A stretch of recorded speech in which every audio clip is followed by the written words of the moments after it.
Subscribe कीजिए असंग देव जी के YouTube चैनल को और नए नए वीडियो सबसे पहले देखने के लिए बेल आइकन को दबाना ना भूलें। ये सद्गुरु भगवान की आज हिंदुस्तान के निवासी उत्तर प्रदेश में जिनका मकान है, डिस्ट्रिक्ट सीतापुर में, तहसील सिधौली, बेहमा चौकी, नाम है अभिषेक यादव जी। आपने बहुत सुंदर प्रश्न पूछा है। आपने पूछा है कि गुरुदेव जी, आज के युग में बड़े परिवार चलाने में बहुत मेहनत और समस्याएं हैं, तो अलग अलग रहना चाहिए, परिवार को साथ लेकर चलना चाहिए। क्या बात, बहुत सुंदर। अभिषेक यादव जी, सबसे पहले मैं आपको आशीर्वाद देता हूं, जो कि आपने बड़ी श्रद्धा से ये प्रश्न पूछा है। परिवार बड़ा है तो मेहनत भी बड़ी है, और परिवार बड़ा है तो समस्याएं भी बड़ी हैं, और बड़े परिवार को चलाने वाला भी बहुत दिल का बड़ा है, वो भी दिमाग का बड़ा है। यदि परिवार बड़ा है, परिवार को चलाने वाला दिल का बड़ा नहीं, उसका प्रेम बड़ा नहीं है, हृदय बड़ा नहीं है, और मेहनत बड़ी नहीं है, तो परिवार को नहीं चला पाएगा। सहनशीलता भी बड़ी होनी चाहिए, गम खाने की क्षमता भी बहुत बड़ी होनी चाहिए, और ये अगर क्षमता आ गई तो याद रखना, परिवार चला लेंगे आप। लेकिन यदि बहुत बड़ा परिवार है और कंट्रोल से बाहर है, कोई कहना नहीं मानता है, आज्ञा नहीं मानता है, अपनी अपनी मनमानी करते हैं, लोग सही ढंग से नहीं चलते हैं, कोई नशा कर रहा है, कोई कुछ कर रहा है, तो गुजराती पैटर्न पर भी काम कर सकते हैं आप। गुजरात में जो 18-20 साल का हो जाता है, शादी हो जाती है, उसको अलग मकान दे देते हैं, अलग बिजनेस करा देते हैं, माता पिता उसके ऊपर आशीर्वाद रखते हैं और भाई भी ध्यान रखते हैं, लेकिन उसका बिजनेस, उसका प्रॉफिट, उसकी उन्नति वो उसी के सुपुर्द रहती है। तो वह जो अभी नया नया विवाह किए हैं, दोनों पति पत्नी कंपटीशन पर बहुत मेहनत करते हैं, उन्नति करते हैं, विकास करते हैं, आगे बढ़ जाते हैं, तो वो भी पैटर्न अच्छा है, और जुड़े रहते हैं सब लोग, एक साथ प्रेम भाव रखते हैं। लेकिन परिवार का संगठन जितने दिन अधिक से अधिक हो सके उसको चलाना चाहिए, और परिवार को संभाल के रखना चाहिए, क्योंकि परिवार कहने का तात्पर्य ये है कि जो आपस में टकराव होता है, तो जिनका स्वभाव ठीक नहीं है, जिनकी आदतें ठीक नहीं हैं, जिनके कार्य ठीक नहीं हैं, वो अगर परिवार में 4 लोग हैं तो भी टकराते हैं। बाप बेटे से लड़ता है, बेटा बाप से उलझता है, पति पत्नी आपस में उलझ जाते हैं, टकरा जाते हैं, सास बहू टकरा जाती है, तो ये उनका टकराने का स्वभाव है। अब कोई गम खाता नहीं है, एक दूसरे का महत्व कोई समझता नहीं है, और संगठन के महत्व को जब तक लोग नहीं समझेंगे कि संगठन से लाभ क्या है, सुमत से लाभ क्या है, और जब तक इस तरह के प्रवचन नहीं सुनेंगे, जब तक इस तरह का ज्ञान श्रवण नहीं करेंगे, जब तक इस तरह का उनको वातावरण प्राप्त नहीं होगा, तब तक ये संगठन में लोग नहीं रह पाएंगे, उलझाव मचाते रहेंगे। पहली बात, परिवार के सभी सदस्यों को संगठन का महत्व समझना चाहिए कि जैसे मधुमक्खियां संगठन में रहती हैं तो उनको देख करके हाथी भी डरता है। चींटियां संगठन में रह करके बहुत बड़े कीड़े को उठा करके खींच करके अपने यथास्थान गंतव्य पर ले जाती है। यदि संगठन ना हो तो एक चींटी जो है बहुत बड़े कीड़े को नहीं उठा पाएगी, वहीं वो कीड़ा पड़ा रहेगा, क्योंकि कीड़े का वजन जो है 10 ग्राम है, और चींटी का वजन तो बहुत थोड़ा है, कैसे उठा पाएगी। संगठन से बड़े बड़े काम होते हैं। जब हाथी को मारना होता है तो शेर भी संगठन करता है, 4-5 शेर जुटते हैं तब हाथी को मार पाते हैं, एक शेर हाथी को नहीं मार पाता। तो संगठन से हाथी जैसे बड़े बड़े काम भी हो जाते हैं। भगवान श्री राम ने संगठन, रीछ भालू बानरों का संगठन बनाया था, अपने संगठन में विभीषण को जोड़ा, संगठन में सुग्रीव हैं, अंगद हैं, नल नील हैं, गौगवाक्ष हैं, और उनके संगठन में हनुमान जी हैं, और अपने भाई लक्ष्मण को भी संगठन में रखा और घर में कोई डिस्टर्ब ना हो इसके लिए 14 वर्ष का वनवास भी स्वीकार कर लिया। फिर भी अपने भाई भरत को जोड़ कर रखा, संगठन में रखा, शत्रुघ्न को भी जोड़ कर रखा। बहुत सी गलतियां भी लोगों से हो जाती हैं। संगठन को बनाए रखने के लिए क्षमा भी करना पड़ता है, सहनशीलता भी रखनी पड़ती है। यदि आप में सहनशीलता है, क्षमा करने की शक्ति है और अपनी गलती के लिए क्षमा मांगने की शक्ति है, परिवार का हर सदस्य इन भाव में ही रहता है, तो संगठन आसानी से चलता रहता है और परिवार में एकता बनी रहती है, सुमत बनी रहती है, परिवार की बहुत उन्नति होती है, विकास होता है। परंतु यदि राम भगवान ने संगठन न बनाया होता तो शायद रावण के ऊपर विजय प्राप्त नहीं कर पाते। कृष्ण भगवान ने यदि पांडवों के साथ संगठन में शामिल न हुए होते तो ये जरासंध को भी मारना बहुत कठिन था और साथ में कौरवों की हार होना भी बहुत कठिन था। कौरवों में ऐसे तो बाहर से संगठित थे लेकिन विचारों में संगठन नहीं था। एक दूसरे से संतुष्ट लोग नहीं थे, चाहे वो धृष्टद्युम्न हो, चाहे संजय हो, चाहे विदुर हो और चाहे वो दुर्योधन हो या दुशासन हो। एक दूसरे के विचारों से, एक दूसरे के कार्यों से संतुष्ट नहीं रहते थे, परंतु बाहर से संगठित रहते थे, एक साथ काम कर लेते थे, इसलिए उनकी हार हुई थी।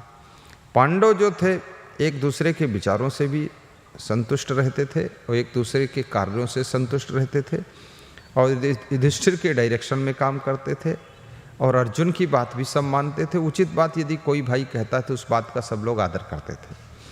संगठन के अंतर्गत परिवार में जितने सदस्य हैं उनमें से यदि कोई भी उचित बात करता है तो उसकी बात का आदर होना चाहिए, उसकी बात को सुनना चाहिए, उसकी बात पर विचार करना चाहिए और किसी व्यक्ति को अपनी बात की जिद नहीं करना चाहिए, मनमानी नहीं करना चाहिए कि नहीं नहीं मैं जो कह रहा हूँ यही ठीक, यही होना है। नहीं नहीं, उसके कई पहलू होते हैं, अनेक एंगल होते हैं, अनेक पहलुओं से उसको जब देखा जाता है तो आपकी कही हुई बात उतनी फिट नहीं गिर रही है, इसलिए उस बात को मानना मुश्किल हो रहा है। परंतु इतना जरूर है कि आप जो बात कर रहे हैं उस बात का भी महत्व है, पर जिद मत कीजिए, हठ मत कीजिए। जिस संगठन में, जिस परिवार में जिद्दी है, हठी है, क्रोधी बहुत है, वो परिवार का संगठन टूट जाता है।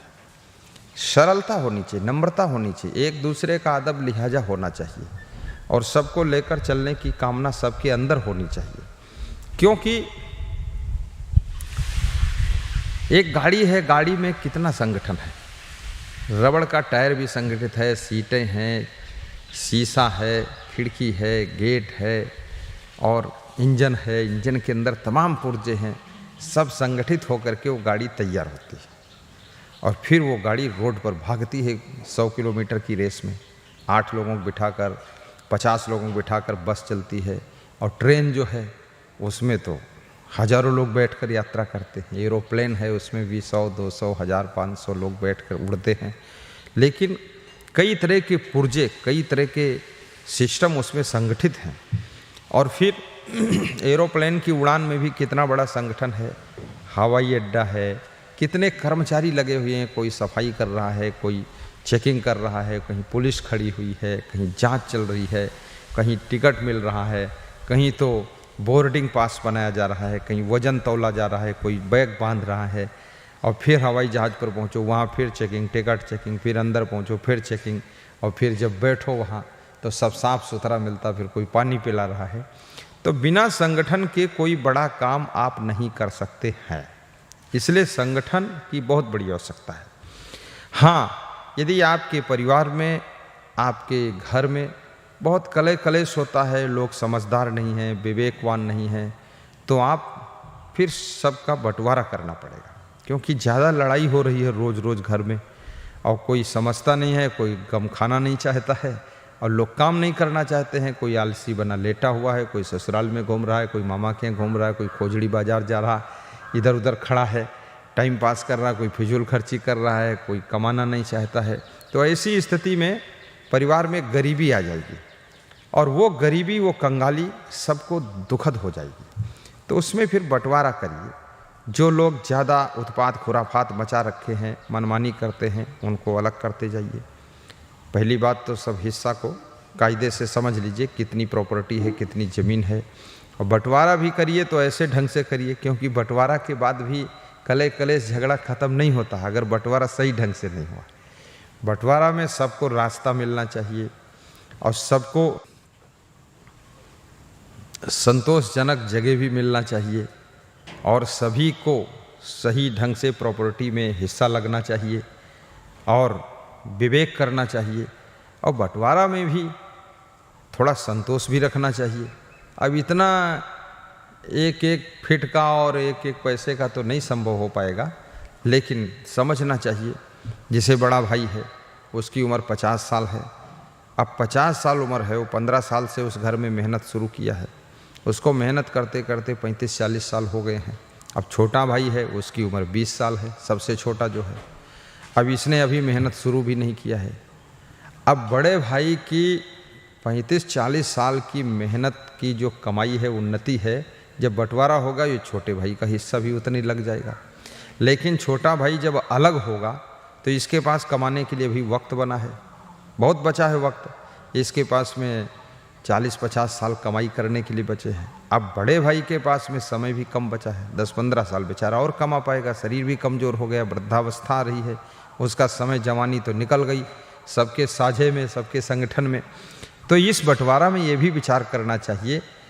अब उसकी बेटियां भी जवान हो गई हैं, उनकी शादी भी करना है और उसका वक्त निकल गया, बंटवारा हो गया है, बेटियों की शादी के लिए हिस्सा नहीं लग रहा। तो ऐसे अगर उचित विवेकपूर्ण बंटवारा करना है, डिवाइडेशन करना है, तो उसके लड़कियों की शादी के लिए भी हिस्सा लग जाना चाहिए कि इसको जो है 5 लाख रुपए लड़की की शादी के लिए भी इसमें से निकालना है, 2 लाख निकालना है, क्योंकि अब बुढ़ापे में उसको अलग कर दिया जाएगा तो वो कहाँ से पैसा इतना कमा करके बेटियों का विवाह करेगा। अब जिस घर में न्याय नीति नहीं होती है तो घर का जो मालिक होता है फिर चुपके चोरी करना भी शुरू कर देता। वो समझता है कि बंटवारा होगा तो मिलेगा तो कुछ नहीं, ये बेटियों का विवाह कैसे होगा हमारे बुढ़ापे में, तो छिपा कर रखने लग जाता है, तब भी परिवार खोखला हो जाता है। लेकिन उसको थोड़ा ज़्यादा दीजिए और या तो ये निर्णय लीजिए जब शादी होगी तो इसकी शादी में पैसा सामूहिक रूप से जिसके हिस्से पर जितना आएगा, अगर 2 लाख खर्च हुआ है, हम 4 भाई हैं तो चारों को 50-50 हज़ार देना पड़ेगा। लेकिन कई लोग इस वादे से मुकर भी जाते हैं, नहीं देंगे तो क्या करोगे, फिर विवाद होगा। अब शादी तो बेटी की करनी है, इसलिए बड़े भाई को थोड़ा नगद राशि में से कुछ ज़्यादा देना पड़ेगा, क्योंकि अब उसके पास समय कमाने के लिए बचा नहीं, ताकि वो अपनी बेटियों का विवाह भी कर सके। और छोटा भाई जो है उसके पास अभी कमाने के लिए बहुत लंबा समय बचा हुआ है, वो जो कमाएगा तो अपने परिवार में, बेटियों के विवाह में और बच्चों के विकास में लगाएगा। लेकिन बड़े भाई का वक्त निकल चुका है, इसलिए दया भाव से बंटवारा बहुत समझदारी से करना पड़ता है। और मकान का भी बंटवारा इसी तरह से है। यदि आप सर्विस करते हैं, आपका बड़ा भाई सर्विस नहीं करता है, वो खेती बाड़ी करता है, तो निश्चित है आपको 1 लाख 1.5 लाख महीना वेतन मिल रहा है, तो आप तो नया मकान बना लोगे 2 साल में। लेकिन आपका बड़ा भाई ज़्यादा से ज़्यादा मुश्किल से साल में 1 लाख बचा पाता है, तो मकान बना ही नहीं पाएगा, दैनिक खर्चों में खर्च हो तो कबाड़े में खड़ा रहेगा। तो मकान अगर बना हुआ है पुराना तो बड़े भाई के हिस्से में कर दीजिए, या बड़ा भाई अगर सर्विस में है तो उस मकान को मंझले भाई के हिस्से में कर दो, जिसके पास और कोई आर्थिक स्रोत नहीं है। तो आपस में लड़ाई झगड़ा नहीं होगा, विवाद नहीं होगा। यदि सभी भाई सर्विस नहीं कर रहे हैं तो फिर मकान में सभी को थोड़ा हिस्सा दे दिया जाए, क्योंकि अगर मकान छोटा है तो उसकी कीमत लगा करके अन्य लोगों को धनराशि पेमेंट की जाए। और मकान में बहुत छोटा मकान है, उसी में 5-5 फीट जगह ले रहे हो तो उससे कोई मतलब भी नहीं, फालतू खुराफाती काम है। हाँ ये है उसका टाइमिंग रख लिया जाएगा कि अगर 2 साल तक आप मकान नहीं बना पाते हैं तो 2 साल इसी में रहें आप जैसे रहते हैं, और 2 साल के बाद जब मकान आपका बन जाएगा तो अपने मकान में चले जाना। आप मेरे भाई हैं, जहाँ हम लोग 20 साल साथ में रहें तो 3 साल और रहो आप यहाँ, कोई ऐसी बात थोड़े, हम सब एक हैं। तो श्रद्धा भाव और प्रेम भाव और दया भाव से ही ये बंटवारा हो सकता है, क्योंकि भाई का मतलब है आपका अभिन्न हृदय है और आपके शरीर में, उसके शरीर में एक ही माँ बाप का खून दौड़ रहा है और तुम एक ही ब्लड के दोनों हो।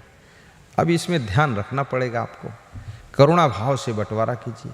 और कई बार ऐसा भी हो जाता, बंटवारा करने के बाद में दो भाई ज़्यादा पिछड़ जाते हैं, ज़्यादा गरीबी आ जाती है, उनके पास बुद्धि नहीं है, उतना विवेक नहीं है, उतना योग्य नहीं है, बेचारे कुछ कर नहीं पाते हैं, खेती बाड़ी में भी गलत डिसीजन लेकर काम करते, उसमें नुकसान होता है, भैंस वैंस पालते वो भी मर जाती, भाग्य साथ नहीं देता, तो उनको ज़्यादा कंगाली आ जाती है। अब यदि आप बुद्धिमान हैं, भाइयों में बंटवारा हो गया है, तो भी अपने भाई का ख्याल रखना चाहिए।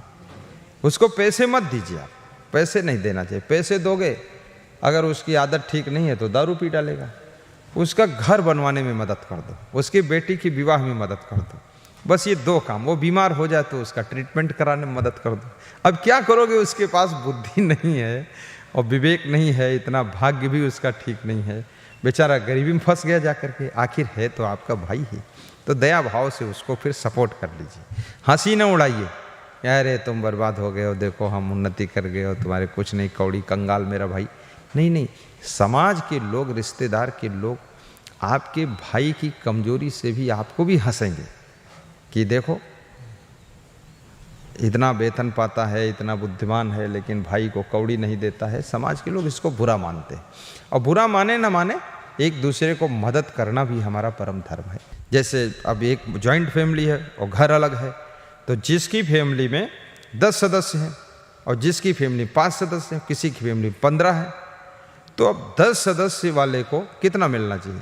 अगर 5 वाली फैमिली को साल भर के लिए 5 कुंटल गेहूँ मिला है, तो इसको 10 कुंटल दे दीजिए, 15 वाले को 15 कुंटल दे दीजिए, क्योंकि सदस्य खाएंगे तो उतना ही। तो बच्चों के हिसाब से और जवानों के हिसाब से उनको राशन थोड़ा बढ़ा कर दिया जाए, जिनकी फैमिली सदस्य ज़्यादा है। और मेहमान, अब जब घर अलग अलग हो गया तो मेहमान भी अलग अलग अपने अपने खास व्यक्ति के यहाँ ही जाएगा, तो वहाँ रहेगा, उसका सेवा सत्कार वो करेंगे, और उसको चाहे खिचड़ी खिलावें, चाहे खीर खिलावें, चाहे कचौड़ी खिलावें, लेकिन खुश रहेंगे। और मेहमान को भी झिकझिक खत्म हो गई, और सभी का मकान ठीक ठाक करा दीजिए। हाँ, घर में अगर एक भी बुद्धिमान व्यक्ति है, विवेकवान व्यक्ति है, समझदार व्यक्ति है, और सब लोग उसके इशारे से चलते हैं, तो सबकी व्यवस्था ठीक ठाक हो सकती है, संभल सकता सिस्टम, बशर्ते उसको स्वीकार करें और उसको लोग माने, और वो भी निर्मल अंतःकरण का भी हो, बुद्धिमान भी हो, साथ में वफादार भी हो, ईमानदार भी हो, और परिश्रमी भी हो, और सेटिंग और प्लानिंग भी अच्छा डिसीजन लेता हो, तो ये सब संभव हो सकता है। फिर 10, 20, 25 साल कुछ दिन और चलता रहेगा आपका साथ में, क्योंकि आप साथ में काम करते हैं तो काम करने से बहुत फायदे होते हैं साथ में। जैसे राइस मिल लगाना है, सपोज मान लिया आप 4 भाई हैं, और चारों भाई को बंटवारा में 10-10 लाख रुपए मिले, लेकिन चारों भाई ने एक साथ 40 लाख इकट्ठे कर दिए, और 20 लाख या 40 लाख कहीं से और सहयोग में ले लिया, राइस मिल लगा दिया।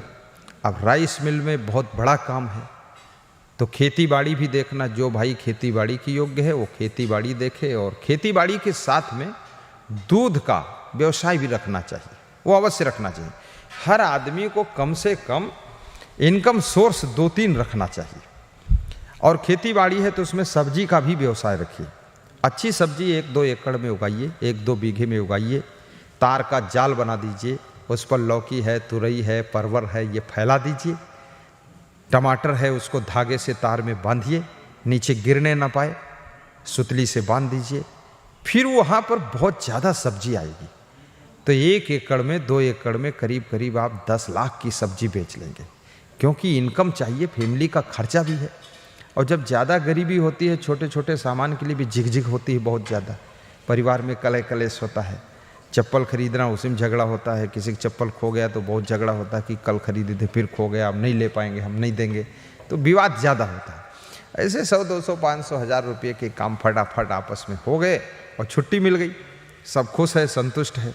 इसलिए घर में गरीबी मत आने दो, गरीबी भी बंटवारा का एक कारण बनता है और कलह कलेश का कारण बनता है। और गरीबी से अगर बचना चाहते हो तो पहली बात तो सही प्लानिंग कीजिए। खड़दोषा पुरुषेड़े हातव्याम भूतमिच्छिता आति निद्रा तंद्रा भयम क्रोधम आलस्यम दीर्घ सूत्रता।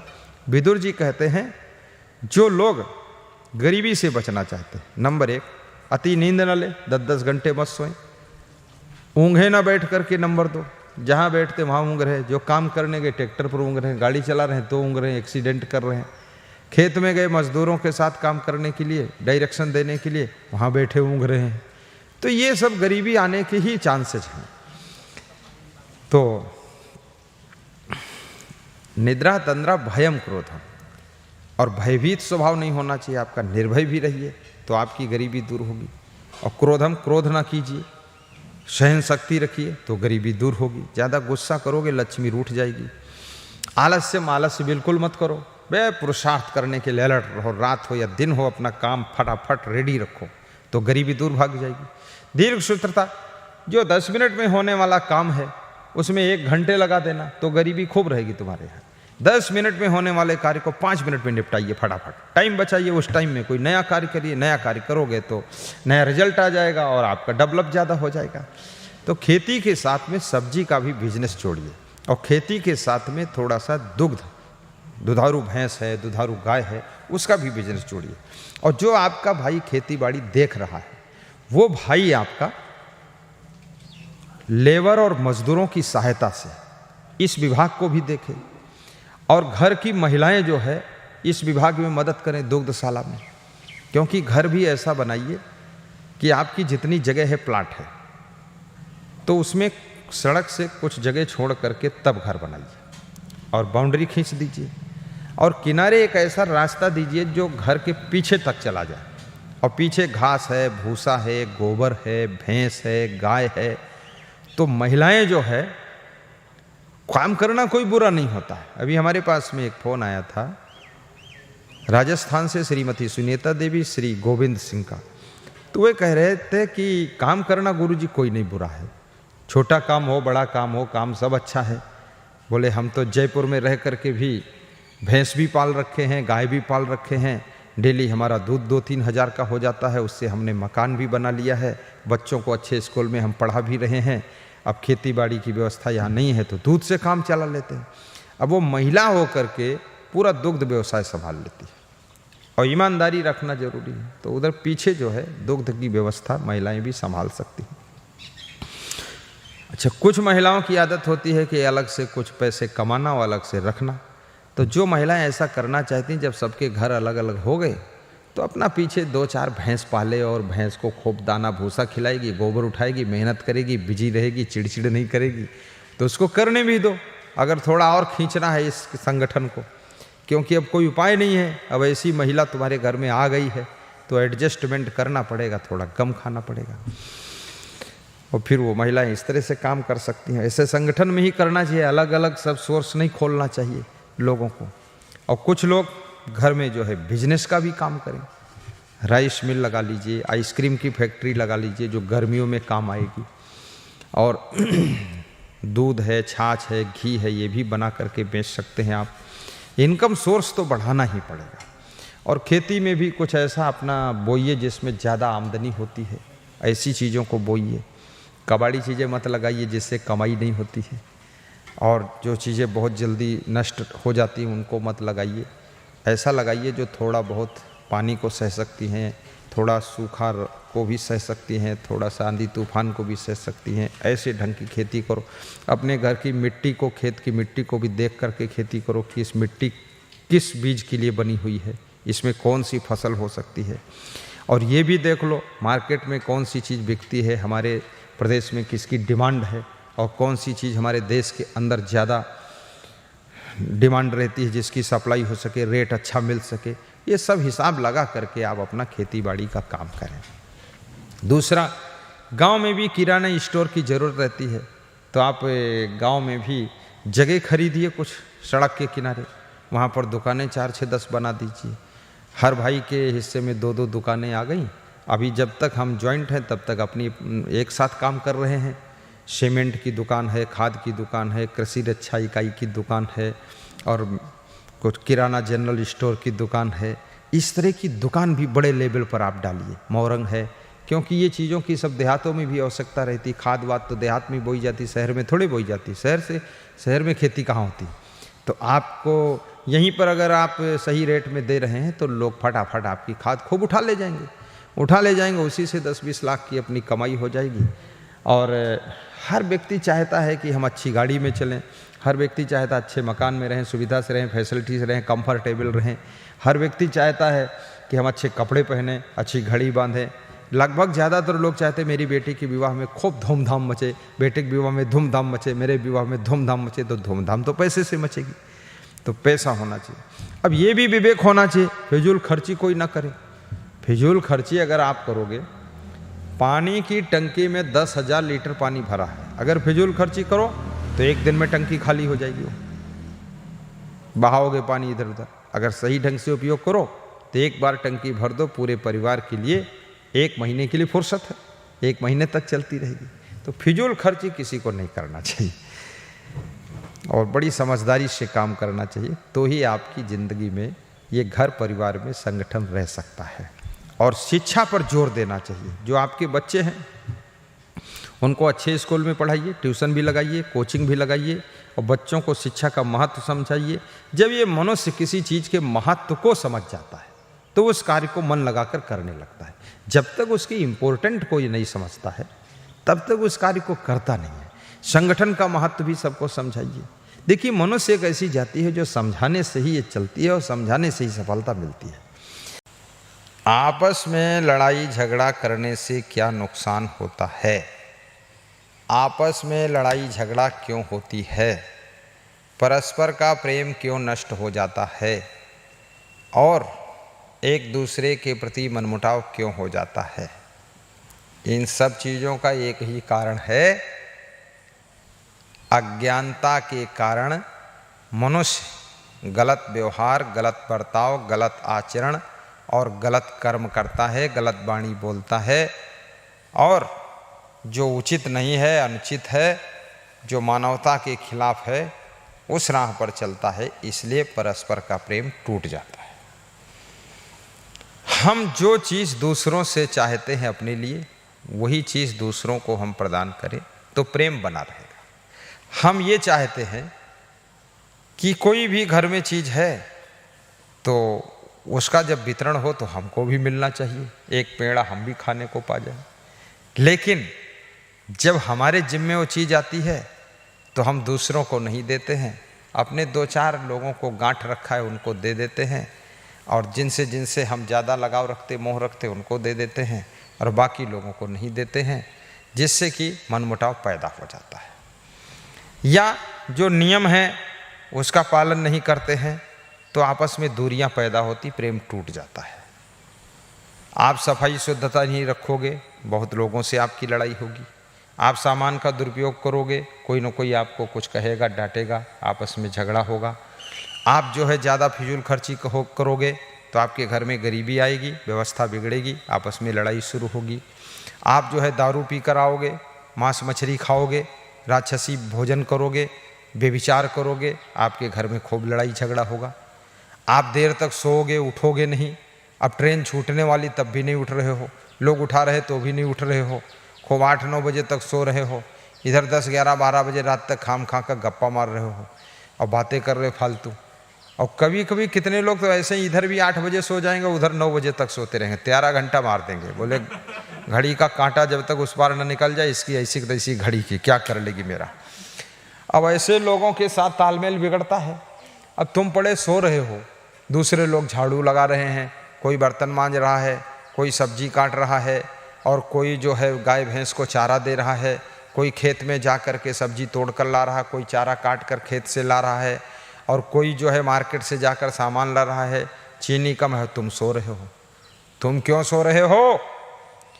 जब भोजन बन जाएगा, नाश्ता बन जाएगा, तब तुम उठ जाओगे, बिना लेटरिन जाए हुए नाश्ता कर लोगे और फिर टट्टी कर दोगे और फिर आलसी बनकर बैठे रहोगे। तुम्हारा कोई नौकर है कि तुम्हारा कोई कर्जा लिया है? तुम क्यों लोग इतना पालतू कुत्ते की तरह ला कर खिलाएंगे?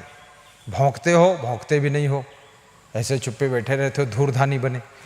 तो ऐसे आदमी जिस घर में रहते हैं उस घर में लड़ाई झगड़ा, कलह कलेश, मनमुटाव और झंझट बहुत तैयार होता।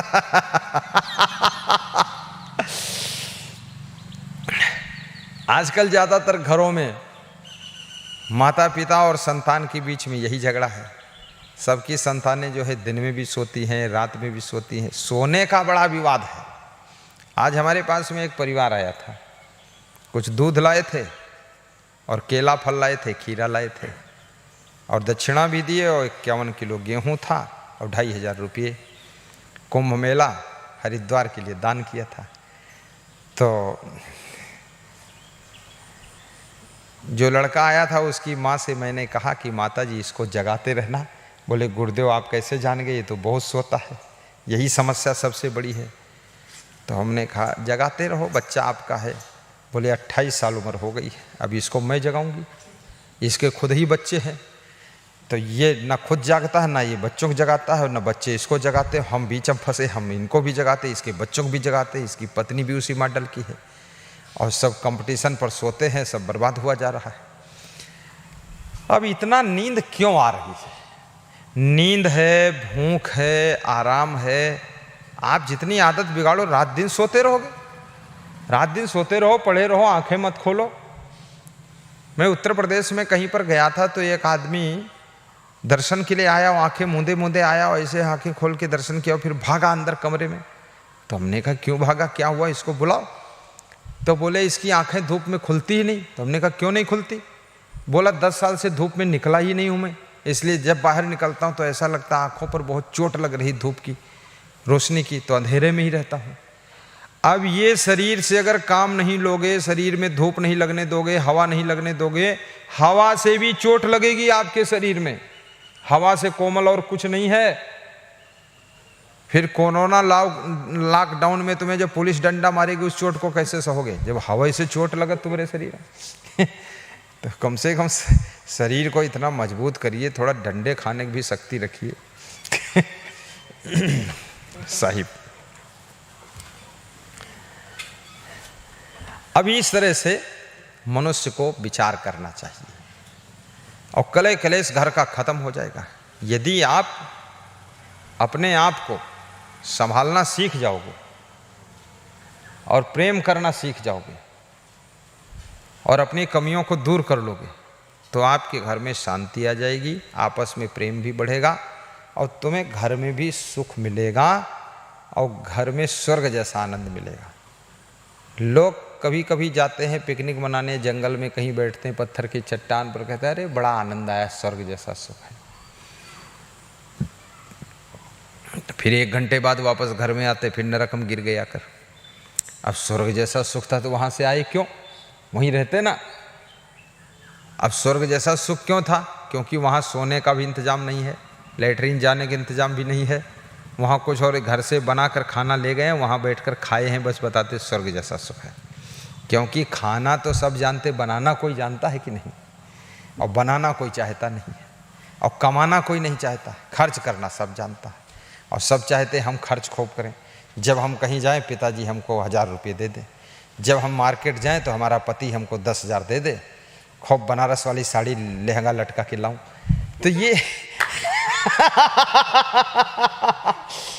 तो ये खर्च करना तो सब जानते हो, बस पर्ची लिख कर दे दिया कि 10,000 रुपये चाहिए और कमाते 10 रुपया नहीं, 10,000 चाहिए। तेरा कर्जा लिया हूं क्या मैं, क्यों दूंगा तेरे को 10,000? अब काम करना हो तो बीमार बने बैठे हो, पधरौनी जाना हो तो कहते हो सिर दर्द है, मंच पर बैठकर गाना हो तो कहते हो कमर दर्द है, और खर्च करना हो तो 10,000 की गड्डी चाहिए। मैं तो नहीं दूंगा, मैं भी नहीं दूंगा, कोई बाप भी नहीं देगा, और किसी के साथ निपटेगा ही नहीं तुम्हारा। अंधाधुंध उड़ाओगे, उल्टा पल्टा काम करोगे। इसलिए जिन जिन घरों में कलह कलेश ज़्यादा है, लड़ाई झगड़ा ज़्यादा है, उसका कारण यही है लोग गलत काम कर रहे हैं, गलत खान पान कर रहे हैं, अपने आप का विचार नहीं करते हैं। हम देखे हैं जो बाप लोग देर तक सोते हैं, वे बाप भी अपने बेटे को समझाते हैं कि बेटा तुम पढ़ते हो, विद्यार्थी हो, तुम उठ जाया करो, तुमको 7 बजे स्कूल जाना है। तो बेटा भी कहता है पिताजी मैं तो खैर बेटा हूँ इसलिए लेटा हूँ, तुम बाप हो तो आप क्यों लेटे हो? तो बाप कहता है हमको पढ़ना थोड़े है, तो पढ़ना नहीं तो क्या भैंसा बनना है, पढ़े रहना है। कुछ और भी तो करना है। आप जो दूसरों को सिखाना चाहते हो वो स्वयं करना शुरू कर दीजिए, उससे जल्दी लोग सीख जाएंगे। पंडित श्री राम शर्मा आचार्य ने बहुत अच्छा कहा है कि बड़े लोग जो छोटों को शिक्षा देते हैं, उस शिक्षा को यदि बड़े लोग अमल करें तो छोटे लोग बहुत जल्दी सीख जाएंगे। और छोटे लोग जो चाहते हैं कि हमें बड़े लोगों से ये प्राप्त हो, तो छोटे लोग कृपया अपना सुधार करें, तो बड़े लोगों से तुम्हें सब प्राप्त होना शुरू हो जाएगा। लेकिन केवल चाहना है कि हमें पापा से ये चाहिए, मम्मी से ये चाहिए, मौसी से ये चाहिए, गुरुजी से ये चाहिए, उनसे ये चाहिए, पर ये कभी सोचा आपने कि हमको उनको क्या देना चाहिए? इस पर विचार किया कभी आपने? नहीं विचार किया। बस आप ये चाहते हो उनसे हमें ये लेना चाहिए, हमें मिलना चाहिए, हमें उन्हें वो हमको दें, लेकिन हम उनको क्या दें? हमारा क्या कर्तव्य, हमारा क्या फर्ज है? और जो व्यक्ति आत्मावलोकन करता है, 24 घंटे में एक बार बैठ करके शांति से ये भी देखो हमारे अंदर क्या गलती है। आखिर हमको लोग प्रेम क्यों नहीं करते, हमारा अपमान क्यों करते, हमको क्यों नहीं पसंद करते, हमको क्यों नहीं रखना चाहते हैं, हमारे साथ क्यों नहीं लोग बैठते हैं? तो आपको पता चल जाएगा आपके अंदर क्या क्या कमी, क्या क्या गलती, इसलिए आपके पास कोई बैठना नहीं चाहता है। आप अपना सुधार करो। तो ऐसा नहीं लोग कुत्ते के पास बैठना चाहते, बिल्ली के पास बैठना चाहते, चिड़ियों से प्रेम करना चाहते, लोग मछलियों को आटा खिलाने चले जाते हैं, लोग चिड़ियों को दाना चुंगाते हैं, लोग कुत्तों को भी रोटी दूध खिलाते हैं। तुम तो उनके घर के सदस्य हो, तुम्हारे पास बैठकर बहुत आनंद आएगा, बहुत प्रेम मिलेगा। अभी मैं छत्तीसगढ़ में एक गांव में गया था, तो एक बूढ़ी माता जी थी, तो उसके घर में भी बहुत सारी समस्या होंगी, मुझे नहीं पता, लेकिन वो बहुत खुश रहती थी, बहुत खुश रहती थी, और उसकी सेहत भी बहुत अच्छी थी, और उम्र उसकी थी 70 साल करीब, और हंसती रहती थी, 2-4 दांत भी टूटे हुए थे उसके। तो मैंने कहा माता जी खुश क्यों रहती हो? बोले दुख कोई है ही नहीं, जो है उसी में संतुष्टि है। अब जो गलत करता अपना दुखी रहता होगा, हमसे क्या मतलब है। और अपने सवेरे उठकर मैं झाड़ू लगा देती हूँ, बर्तन धो देती हूँ, और अपना सब्जी काटना शुरू कर देती हूँ। कोई आ जाता है बहू वहू भोजन बनाता नहीं, तो हम बनाने भी लग जाती है। हम इसका पटैती नहीं करते, अपना काम हम शुरू कर देते हैं। अब इस तरह के लोग सुखी रहेंगे जिनके मन में बेईमानी नहीं, चालाकी नहीं, छल कपट नहीं, क्रोध ईर्ष्या नहीं है, हिसका पटैती नहीं है। इन्होंने नहीं किया तो हम नहीं करेंगे, इन्होंने ऐसा नहीं किया, मैंने ऐसा नहीं। आप अपना कर्म कीजिए, सब आपको देख करके भी सुधर जाएंगे, अच्छे हो जाएंगे। अब बोल भी दीजिए लोगों से, चलिए सब लोग आ जाइए, जुट जाइए, फटाफट बोलना भी चाहिए, डायरेक्शन देना चाहिए, नेतृत्व करना चाहिए, कंट्रोल भी करना चाहिए, अनुशासन भी रखना चाहिए। क्योंकि घर परिवार समाज जमात के ऊपर जिसका अनुशासन नहीं है, पार्टी में जिस हाई कमान का अनुशासन नहीं, पार्टी में खूब लदर पदर चलता है, रोज सब हंगामा मचता है पार्टी में। और जिस पार्टी में अनुशासन है, ज़्यादा खुराबात करें उनको निकाल के बाहर करो, खाम खा भीड़ बचा रखी यहाँ पर, और अच्छे अच्छे लोगों को रखो। क्योंकि गलत लोग आपकी पार्टी की सत्यानाश कर देंगे, और गलत लोग आप आश्रम का विनाश कर देंगे, और गलत लोग आपके घर में भी बर्बादी करेंगे। इसलिए अगर आपकी पत्नी ज़्यादा उपद्रव मचाती है, उसका त्याग कर दो, तलाक दे दो, जाए वो चुड़ैल कहीं घूमे जा करके, तुम पिंड उससे छुड़ा लो अपना, कोर्ट में जा करके लिखा पढ़ी कर दो, मैं छुट्टी चाहता हूँ इससे। कहाँ उसके साथ ज़िंदगी बर्बाद करोगे तुम? आपका पति बहुत परेशान करता है बेहद, तलाक मार दो, फटाफट काम खत्म। एक सीमा तक सह लो, गम खा लो, समझा लो, देख लो, उसके बाद त्याग करना ही चाहिए। क्योंकि ज़िंदगी क्यों बर्बाद करोगे? बड़ी मुश्किल से मनुष्य का शरीर मिला है, उसी की उलझन में ज़िंदगी सब चली जाएगी, क्या मतलब निकलेगा? इन्हीं के पीछे बर्बाद करने के लिए पैदा थोड़े हुए हम। तो ये आदमी के अंदर त्याग भी होना चाहिए। तो घर में सुख शांति तभी रह सकती है, परस्पर प्रेम रह सकता है, जब सभी लोग संभल करके व्यवहार बर्ताव करेंगे, तो आपका घर स्वर्ग जैसा लगेगा। बहुत बहुत धन्यवाद, शुभकामना, आशीर्वाद।